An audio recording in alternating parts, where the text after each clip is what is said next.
Serial artist Sridevi Ashok அவர்கள் ரொம்பவே பிரபலமானவங்க.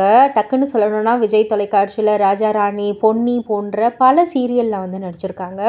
இவங்க சமீபத்தில் ஒரு இன்டர்வியூவில் ஒரு விஷயத்தை வந்து பகிர்ந்துக்கிட்டாங்க. அதாவது இது வரைக்கும் வெளியில் ஓப்பன் அப் பண்ணாத ஒரு விஷயம்னா அது என்ன அப்படின்னு வந்து கேட்டதற்கு அவங்க வந்து ஒரு விஷயத்த சொல்லியிருக்காங்க.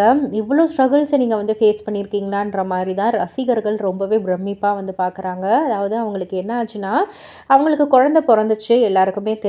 குழந்தை பிறந்து 3 மாதங்கள் கழித்து அவங்க வந்து வேலைக்கு வந்துட்டாங்க. ஆக்சுவலா பிரெக்னென்ட்டா இருக்கக்குள்ளேயும் வந்து பொன்னியில வந்து நடிச்சுட்டு தான் இருந்தாங்க. ஒரு சின்ன கேப் மட்டும் எடுத்துக்கிட்டு திரும்பவும் வந்து கன்டின்யூ பண்ண வந்துட்டாங்க. ஆக்சுவலா வந்துட்டு திடீர்னு அவங்களுக்கு என்ன ஆயிருக்கு 3 மாசம் கழிச்சு படுத்து எழுந்திருக்கக்குள்ள ஒரு கால் வந்து சுத்தமா வரவே இல்ல. ஃபுல்லா வந்து அப்படியே மரத்த போன மாதிரி, ஒண்ணுமே அதில ஒரு ஆக்ஷனும் வந்து பண்ண முடியாத மாரி வந்து இருந்திருக்கு.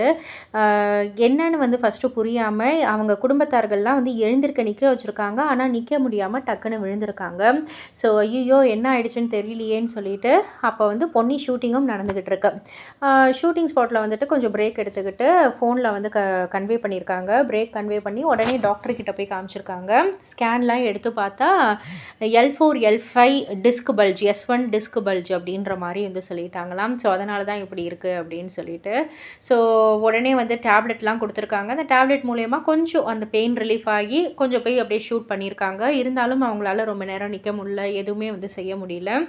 இப்படியே கன்டினியூவா இருந்திருக்கு. போய் அலோபதியில வந்து இது பண்ணதுக்கு வந்துட்டு சர்ஜரி வந்து பண்ணலாம். பட் ஆனா அது வந்து 50-50 தான்.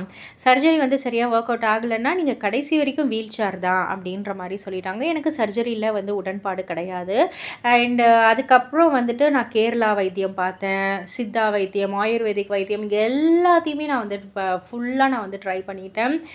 எதுலயுமே எனக்கு வந்து சுத்தமா ரெக்கவர் ஆகவே இல்ல. ஒரு கட்டத்தில வந்து நான் ரொம்ப பயப்பட ஆரம்பிச்சுட்டேன். ஐய்யயோ! நம்ம என்ன ஆவுறது இப்படி இருந்தா? அப்படின்ற மாதிரி கையில குழந்தை வேற.